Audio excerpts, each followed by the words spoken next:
क्या आपने कभी किसी को मरते देखा है, और वो भी ऐसे जैसे मौत पहले से तय हो?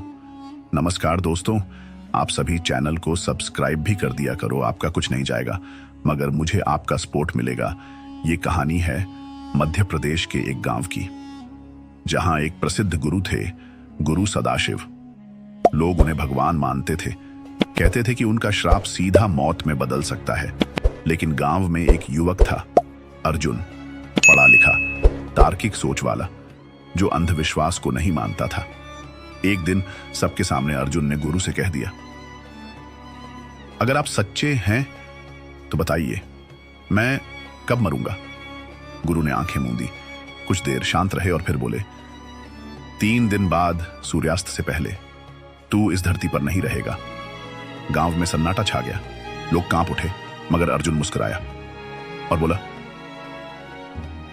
3 दिन बाद मैं यहीं रहूंगा, और तब सब जान जाएंगे कि आप बस एक ढोंगी हैं।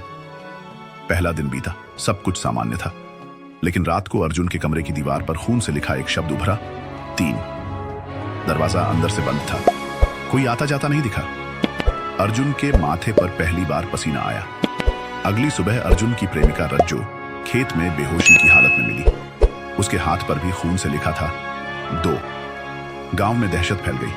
अर्जुन का दोस्त नरेश बोला, भाई कुछ तो है, गुरु सच में कुछ कर सकता है क्या?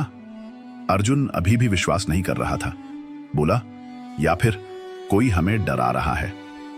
अर्जुन ने अपने कमरे में सीसीटीवी कैमरे लगवा दिए, मोबाइल रिकॉर्डिंग चालू कर दी। उसने कहा, इस बार कोई झूठ नहीं चलेगा, सच्चाई रिकॉर्ड होगी। तीसरे दिन सूर्यास्त से कुछ मिनट पहले अचानक कैमरे बंद हो गए, मोबाइल ब्लैक स्क्रीन हो गया, और तभी एक चीख गूंजती है। लोग दौड़े, देखा, अर्जुन की लाश जमीन पर पड़ी थी, पीठ में चाकू घुसा हुआ, दीवार पर खून से लिखा था, 1।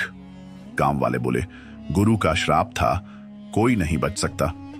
3 दिन बाद रज्जो ने अर्जुन का लैपटॉप खुलवाया, डेटा रिकवर करवाया, और फिर जो रिकॉर्डिंग सामने आई उसने सबके होश उड़ा दिए। कैमरे में दिखा कि हत्यारा कोई और नहीं, अर्जुन का सबसे करीबी दोस्त नरेश था। और फिर एक दूसरी फाइल मिली, जहां नरेश और गुरु एक गुप्त जगह पर बात कर रहे थे। रज्जो मेरी होनी चाहिए, अर्जुन को हटा दो गुरुजी, मैं सब संभाल लूंगा। गुरु बस मंद मंद मुस्कुराता रहा, और बस उसी दिन से अर्जुन की मौत एक भविष्यवाणी बन गई। लोगों ने उसे श्राप मान लिया, और असली कातिल आज भी गांव में गुरुजी कहलाता है।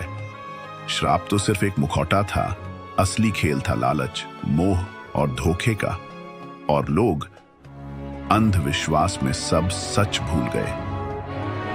क्या तुम भी अंधविश्वास के जाल में फंस सकते हो?